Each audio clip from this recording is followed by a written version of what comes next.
Hello everyone, welcome back to my YouTube channel. आज हम इग्नू का कोर्स BPSC 132 करेंगे, इंडियन गवर्नमेंट एंड पॉलिटिक्स। ये इस बुक का कवर पेज है और देखिए इसकी ना 6 यूनिट्स मैं ऑलरेडी करवा चुकी हूँ। यहाँ पे आप देख सकते हैं 2 ब्लॉक्स हमने कर लिए हैं और आज हम इसका 3rd ब्लॉक स्टार्ट करेंगे, दैट इज़ इंस्टीट्यूशंस। देखिए क्लास, जो इंस्टीट्यूशन है इसमें हमारे पास 3 यूनिट्स हैं और मैं आपको यही तीनों यूनिट्स करवाऊंगी और इस 3 यूनिट के साथ में हमारा ब्लॉक कंप्लीट हो जाएगा। सो स्टार्ट करते हैं यूनिट 7 से, लेजिस्लेचर। आपने ना हिंदी में सुना होगा कार्यपालिका, न्यायपालिका और विधायक जो होते हैं, विधानसभा जिसको कहते हैं। देखिए यहाँ पे क्या चीज़ पढ़ेंगे हम, 3 चीज़ें जो मेनली उसमें ये कि लॉ मेकिंग बॉडी एक, और उसने लॉ बनाया, और फिर एक बॉडी ये जो ये देखेगी कि वो जो लॉ था वो सही तरीके से इम्प्लीमेंट किया जा रहा है या नहीं किया जा रहा। मीन्स कि हमारी या किसी भी देश की ग्रोथ एंड डेवलपमेंट के लिए ये 3 मेन पिलर होते हैं जिसके ऊपर जो गवर्नमेंट है वो वर्क करती है।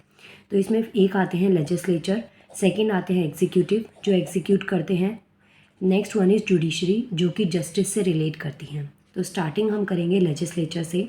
यहाँ पे देखिए ये हमारा चेक योर प्रोग्रेस 1 है। इसके अंदर 2 क्वेश्चंस दे रखे हैं और ये यूनिट 7 है। आपको यहाँ से भी देखने के समझ आ जाएगा। स्टार्ट करते हैं इसके फर्स्ट क्वेश्चन से। What are the qualifications and disqualification for a member of Indian parliament.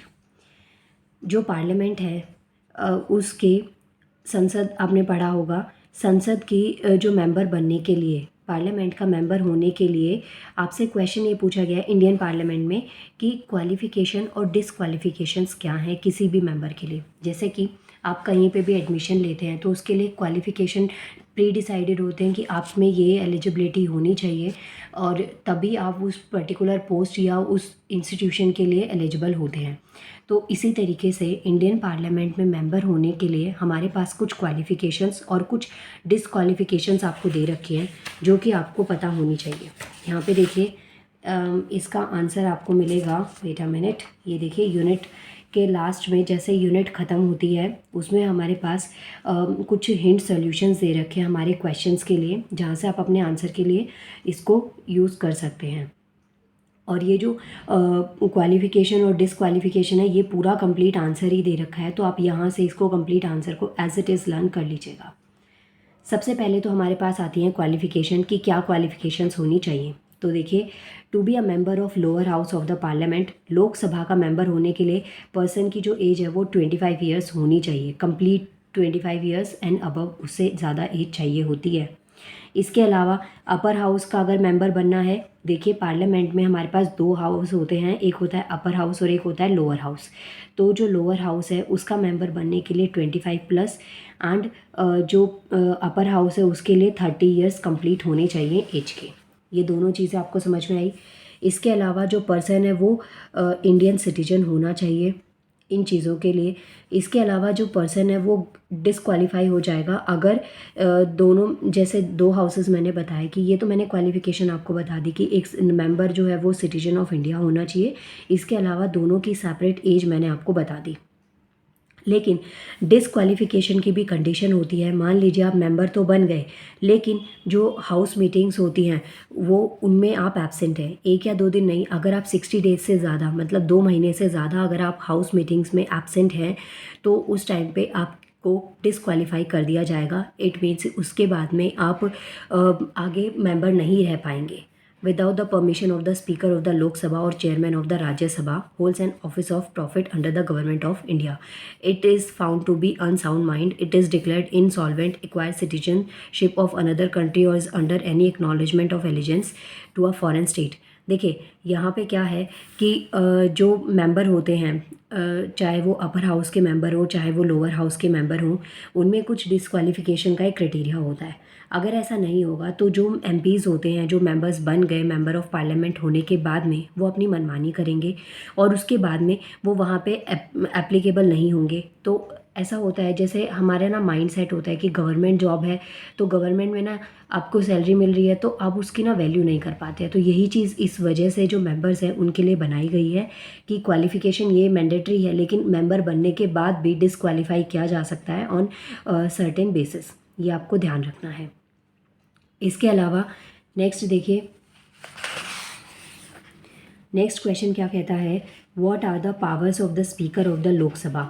आपसे क्वेश्चन में ये बोला गया है कि जो स्पीकर ऑफ द लोकसभा है ना, उनके पास पावर्स क्या क्या होती हैं। तो गाइज़ इसके आंसर के लिए भी आपको 2 पेजेस मैंने मार्क करे हुए हैं।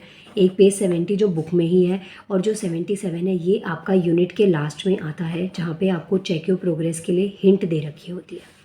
सो क्वेश्चन क्या है, power of speaker of Lok Sabha. तो यहाँ पे आप देख सकते हैं ये एक पूरा पैराग्राफ आपको स्पीकर के लिए दे रखा है कि जो स्पीकर ऑफ लोकसभा होते हैं उनके पास में क्या क्या पावर होती हैं। यहाँ पे सबसे पहले तो जो स्पीकर ऑफ लोकसभा है वो क्या है, एक सिंबल है हाई डिग्निटी और अथॉरिटी का। और once elected to the office the speaker does not have affiliation to any party but works in an impartial manner. जो स्पीकर को एक बार साइन कर लिया जाता है, इलेक्ट कर लिया जाता है, तो उसके बाद में स्पीकर को बायस होकर काम नहीं करना होता है। दोनों पार्टीज़ के लिए, जो भी पार्टीज़ वहाँ पे उस टाइम पे वर्किंग में होंगी, उनके लिए इम्पार्शियल मैनर में जो सही डिसीजन होगा उसके अकॉर्डिंग स्पीकर को डिसीजन लेना पड़ता है। इसके अलावा देखिए स्पीकर के पास में पावर है to ensure an orderly and efficient conduct of the proceeding of the house.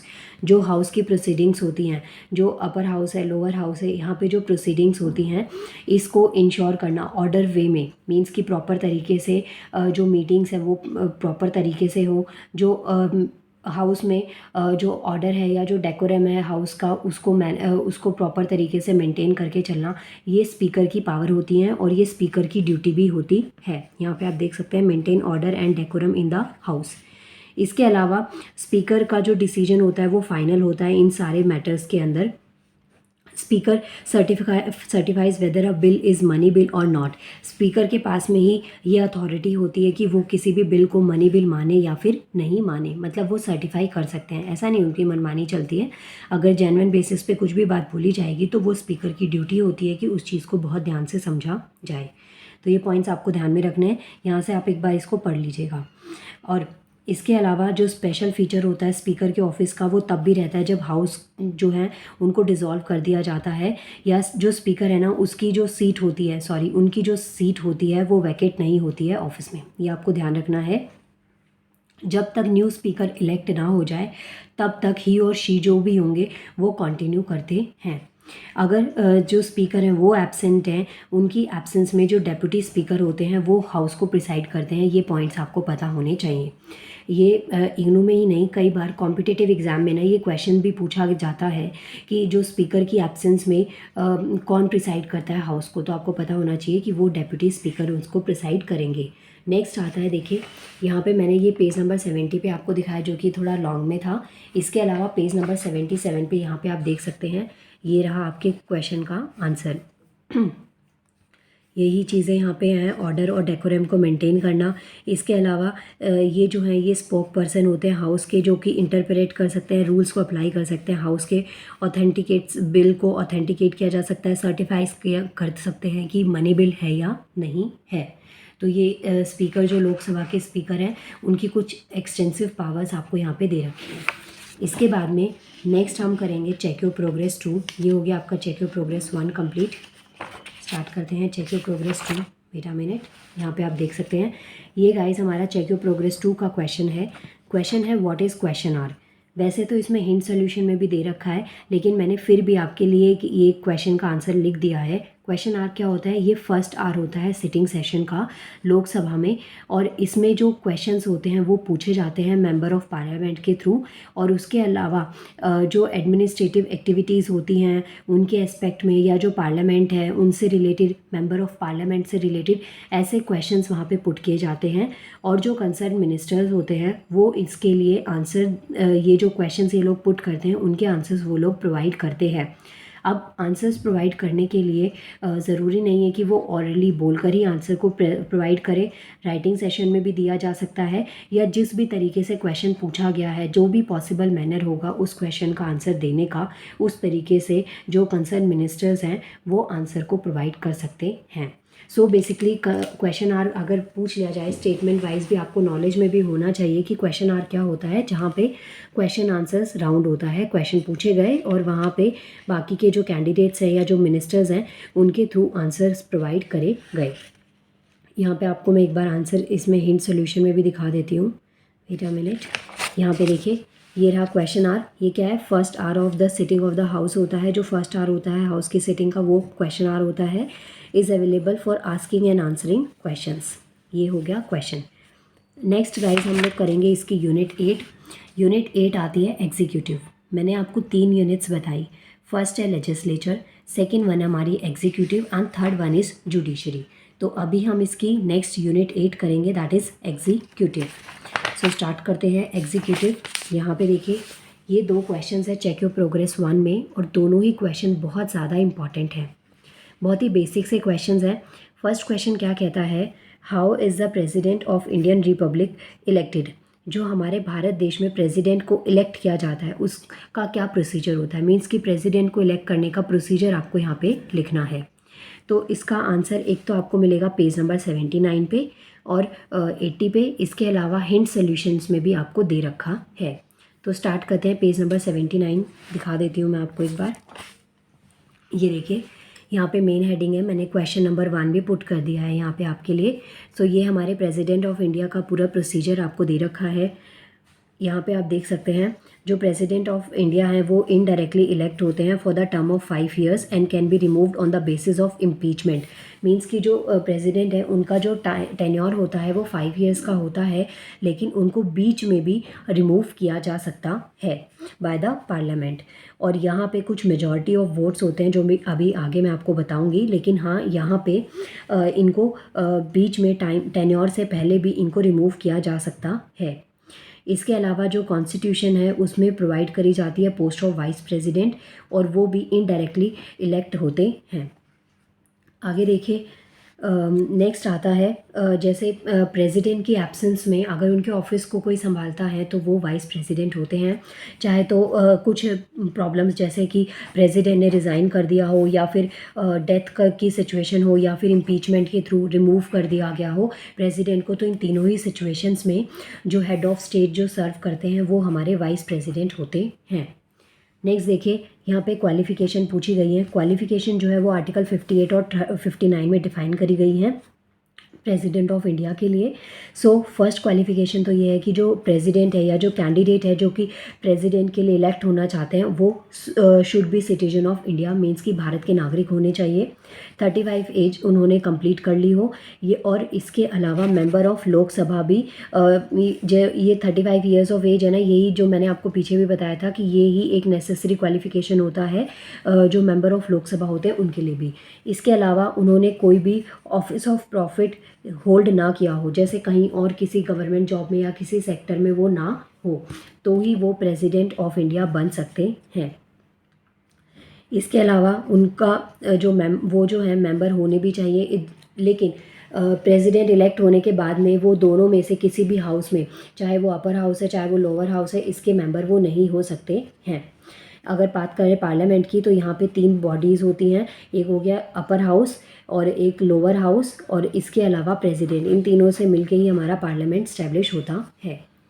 Next आता है मेथड ऑफ इलेक्शन। जो प्रेसिडेंट है उनको किस तरीके से इलेक्ट किया जाता है, तो आपको पता है यहाँ पे वोटिंग होती है। यहाँ पे या तो सिंगल ट्रांसफरेबल वोट होते हैं जो कि वोट करे जाते हैं। सेकंड प्रेफरेंस जो होती है वो एब्सोल्यूट मेजॉरिटी ऑफ वोट जिनके पास में जाते हैं उनको विनर डिक्लेयर किया जाता है। इलेक्टोरल कॉलेज जो है वो डिक्लेयर करते हैं, ये चीज़ आपको ध्यान में रखनी है। इसके अलावा in case no candidate secures an absolute majority in the first counting the second preference vote of the lowest polling candidates are transfer to the other remaining candidates until one candidate crosses the threshold of 50% of the vote cast।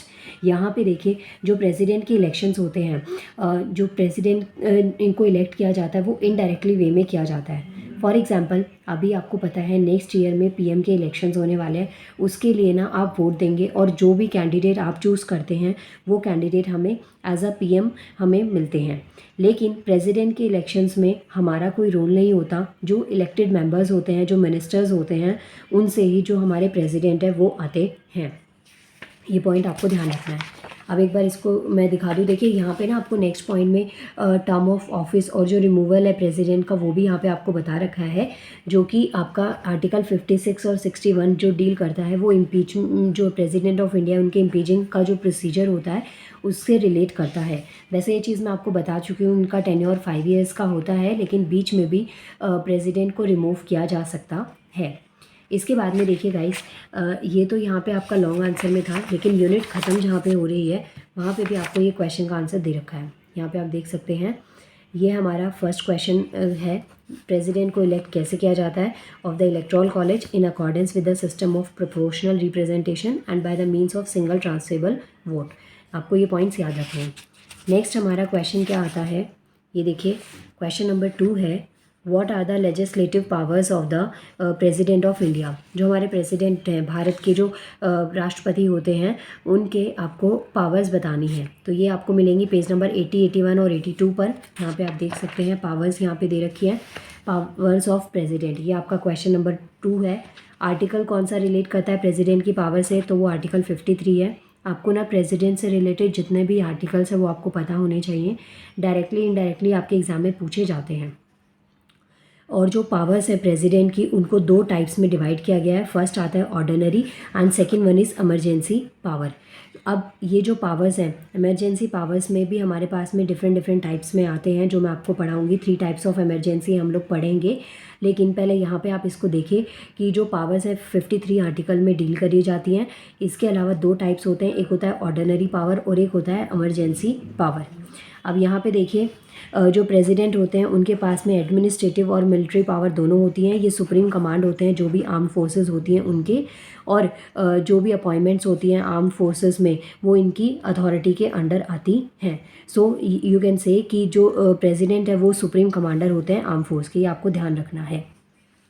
इसके अलावा next जो है point, president जो है वो appoint करते हैं prime minister को, और जो लेटर एडवाइस होती हैं काउंसिल ऑफ मिनिस्टर्स हैं, अटॉर्नी जनरल है, जस्टिस ऑफ सुप्रीम कोर्ट है, हाई कोर्ट है, मेंबर ऑफ स्पेशल कमीशन है जैसे कि यूपीएससी है, इलेक्शन कमीशन है, या फिर जो गवर्नर्स ऑफ द स्टेट हैं, इन सब की अपॉइंटमेंट में भी प्रेसिडेंट एक इम्पॉर्टेंट रोल प्ले करते हैं। ये पॉइंट्स आपको याद रखने हैं, ये इनकी पावर्स ही आती हैं।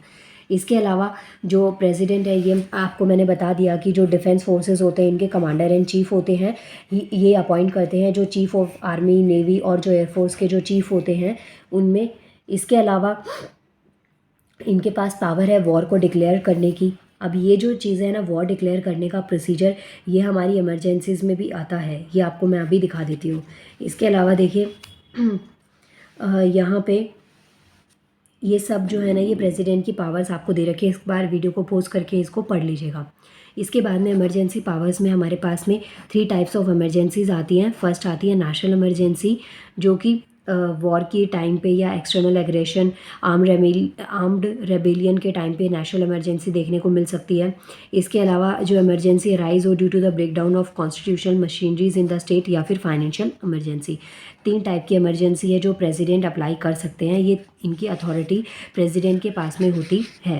आपको मुझे कमेंट सेक्शन में ये बताना है कि जो तीनों टाइप की जो इमरजेंसीज है ये कौन कौन से आर्टिकल्स में आती हैं। नेक्स्ट यहाँ पे देखिए, नेक्स्ट गाइज यहाँ पे आता है हमारे पास में ये लास्ट में आपको दिखा देती हूँ। वैसे यहाँ पे ना आर्टिकल्स दे रखे हैं, आप यहाँ से भी पढ़ सकते हैं अगर थोड़ा भी आप सोचे तो। 352, आर्टिकल 356 और आर्टिकल 360 फाइनेंशियल इमरजेंसी। यहाँ पे जो इमरजेंसी आती है वो स्टेट में आती है, जो कॉन्स्टिट्यूशनल मशीनरी बेसिस पे आती है।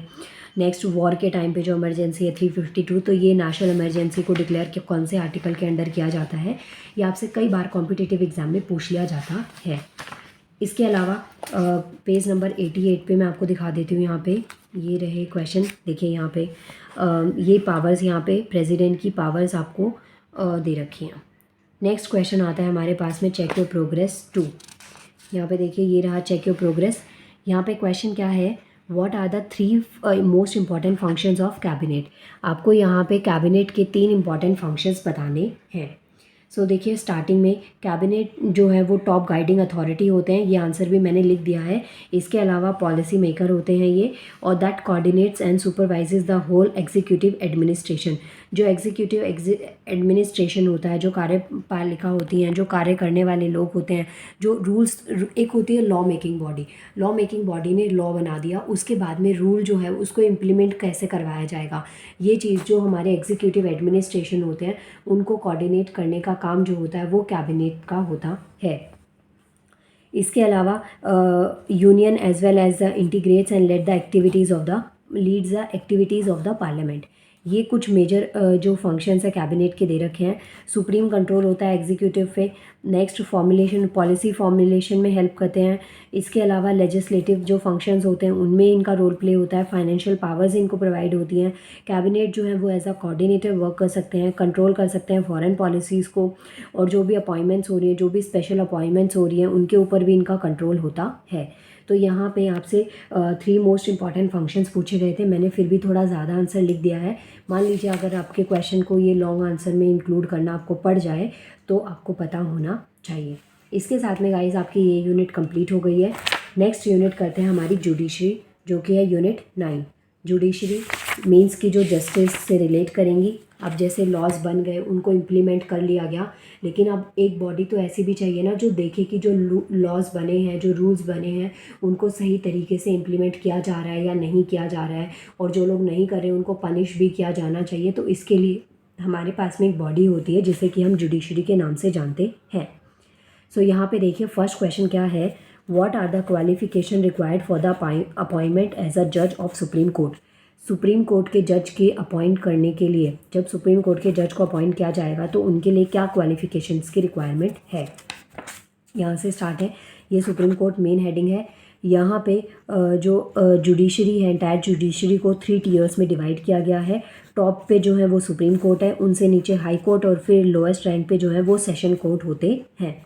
पहले सेशन कोर्ट में जो कोई भी पॉइंट्स हैं उनको रखा जाता है, या जो भी इशू होता है सेशन कोर्ट में जाता है, वहाँ कुछ नहीं होता तो हाई कोर्ट में, और उसके बाद में सुप्रीम कोर्ट का जो डिसीजन है वो फाइनल होता है। सुप्रीम कोर्ट जो है वो हाईएस्ट कोर्ट ऑफ लॉ होता है, ये आपको ध्यान में रखना है। और सुप्रीम कोर्ट के नीचे हाई कोर्ट है जो कि स्टेट्स में लोकेट होते हैं, और अंडर ईच हाई कोर्ट के हर एक हाई कोर्ट के अंडर कुछ डिस्ट्रिक्ट सेशन कोर्ट्स होते हैं, सबऑर्डिनेट कोर्ट्स होते हैं, और जो कोर्ट होते हैं माइनर जुडिक्शन के, जिसे स्मॉल कॉज कोर्ट भी कहा जाता है। अब क्वेश्चन क्या आता है कि ये जो कोर्ट्स हैं यहाँ पे जो अपॉइंटमेंट्स है वो किस तरीके से करी जाती हैं। अब देखिए, supreme court consist of chief justice of India and not more than 26 other जजेस। सुप्रीम कोर्ट जो है वहाँ पे चीफ जस्टिस जिन्हें हम CJI के नाम से जानते हैं वो हैं, और उनके अलावा 26 जो अदर जजेस होते हैं वो भी अवेलेबल होते हैं। अब जब सुप्रीम कोर्ट को इनॉग्रेट किया जाता है तो उस टाइम पे जब किया गया था तो गाइस तब 8 जजेस थे, लेकिन जो स्ट्रेंथ थी उसको बढ़ा के 26 जजेस कर दिए गए। और जो प्रेसिडेंट ऑफ इंडिया है वो एक अपॉइंटिंग अथॉरिटी होते हैं जो कि इस तरीके के अपॉइंटमेंट्स करते हैं।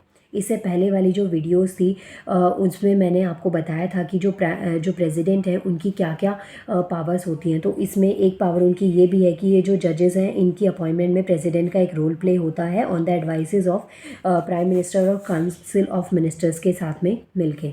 ये इसमें आर्टिकल कौन सा रिलेट है, आर्टिकल 124 क्लोज 2 ये रिलेट करता है, जो कि प्रेसिडेंट को ये बताते हैं कि शेल अपॉइंट जजेस of the supreme court after consulting other persons beside taking the advice of his ministers.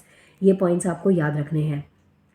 इसके बाद में देखिए यहाँ पे कोलिजन सिस्टम भी है जो कि अपॉइंट किया जाता है जजेस को एक यूनिक नेचर में, और ये पॉपुलरली रेफर्ड किया जाता है जज का जो सिलेक्शन प्रोसेस होता है उसके अंदर। यहाँ पे जो ये जजमेंट होती है सुप्रीम कोर्ट के जजेस की, ये इसी कोलिजन सिस्टम के थ्रू करी जाती है। लेकिन इस जो ये सिस्टम है कोलिजन सिस्टम, इसको बहुत ज़्यादा क्रिटिसाइज़ किया जाता है क्योंकि यहाँ पे ना जो लेमैन है या कॉमन जो सोसाइटीज़ में जो लोग हैं उनके पास इतनी अथॉरिटी नहीं है। ये जो सिस्टम है ना, ये जज जो होते हैं ये कोर्ट में ये चीज़ें होके ख़त्म हो जाती हैं, तो बाहर ना ये चीज़ें पता नहीं चल जा पाती कि कितने अच्छे तरीके से प्रोसीजर हो रहा है। यहाँ पे बायसेस भी बहुत ज़्यादा देखे जाते हैं। इसके अलावा जो पावर में है उनकी अथॉरिटी ज़्यादा हो जाती है, तो इस वजह से कोलिजियम सिस्टम को काफ़ी ज़्यादा कई बार क्रिटिसाइज़ भी किया जाता है। इसके अलावा जो टेन्योर है यहाँ पे क्या कि जो एक बार अगर अपॉइंटमेंट हो गई तो उसके बाद में जो जज हैं वो कब तक वहाँ पे सर्व कर सकते हैं। तो यहाँ पे जो मैक्सिमम एज है वो 65 ईयर्स ऑफ एज है, तब तक उनका जो टेन्योर है वो होता है। इसके अलावा जो जजेस होते हैं उनको रिमूव भी किया जा सकता है, वो रिज़ाइन भी दे सकते हैं और उनको रिमूव भी किया जा सकता है इन केस ऑफ मिसबिहेवियर और इनकैपेसिटी। तो ये पॉइंट्स आपको याद रखने हैं।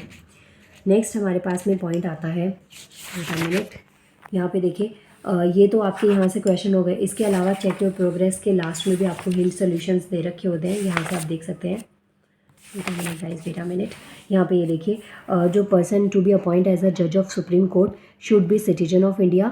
इसके अलावा हाई कोर्ट के जज होने चाहिए 5 ईयर्स के लिए। ये दोनों ही क्वेश्चन के आंसर यहाँ पे आपको दे रखे हैं। नेक्स्ट पॉइंट आता है हमारे पास में, wait a minute, next question यहाँ पे देखिए, नेक्स्ट क्वेश्चन है what is the procedure for removing of a जज of supreme court. Supreme court के जज को रिमूव करने का क्या प्रोसीजर होता है। तो यहाँ पे ये जो टेन्योर वाला पोर्शन है इसी में आपको इसका आंसर मिलेगा। मैंने स्टार्टिंग में यहाँ पे आपको बताया 65 ईयर्स एज होती है। इससे पहले भी वो रिज़ाइन भी दे सकते हैं अगर उनका मिसबिहेवियर है या फिर इनकैपेसिटी है, कोई ऐसी प्रॉब्लम, कोई ऐसी डिजीज़ उनको हो जाए जिसकी वजह से उनकी जो डिसीजन मेकिंग पावर है या जो डिसीजन मेकिंग कैपेबिलिटी है वो लॉ हो जाए, वो नहीं ले पाएँ, तो उस सिचुएशन में भी उनको रिमूव किया जा सकता है। लेकिन ऐसे ही जो जस्टिस जो होते हैं, जो सीजीआई हैं, उनको रिमूव करना इतना इजी नहीं होता। उसमें जो मेंबर्स, जो प्रेजेंट मेंबर्स होते हैं, उनका, पार्लियामेंट के जो मेंबर्स होते हैं उनका उसमें सजेशन बहुत ज़रूरी है, उनकी एडवाइस होना बहुत ज़रूरी है, उनका कंट्रीब्यूशन बहुत ज़रूरी है। यहाँ पे 2/3 ऑफ मेंबर्स जो हैं वो प्रेजेंट होते हैं, वोटिंग करते हैं और फिर रेजोल्यूशन को सपोर्ट किया जाता है, तब जाके एक जो रेजोल्यूशन है वो पास किया जाता है कि जो सुप्रीम कोर्ट ऑफ जज है उनको रिमूव किया जाए या नहीं किया जाए। सो जो सुप्रीम कोर्ट ऑफ जज है उनको इम्पीचमेंट मोशन से रिमूव किया जा सकता है। तो ये पॉइंट्स आपको याद रखने हैं। इसके साथ में ये हमारी यूनिट कंप्लीट हो गई है, यूनिट 9। अब चलिए इंडेक्स पे चलते हैं। यहाँ पे देखिए, ये तीनों यूनिट्स, यूनिट 7, यूनिट 8 और यूनिट 9, ये तीनों कंप्लीट हो गई हैं और इसके साथ में हमारा ब्लॉक 3 भी कंप्लीट होता है। नेक्स्ट वीडियो में गाइस मैं आपको ब्लॉक 4 करवाऊंगी, सोसाइटी एंड पॉलिटिक्स। नाउ मिलते हैं नेक्स्ट वीडियो में। Thank you so much. Video को लाइक कर दीजिएगा, चैनल को सब्सक्राइब, इसके अलावा बेल आइकन को प्रेस कर लीजिएगा जिससे कि वीडियोज़ की नोटिफिकेशन आपको टाइम टू टाइम मिलती रहे। Thank you.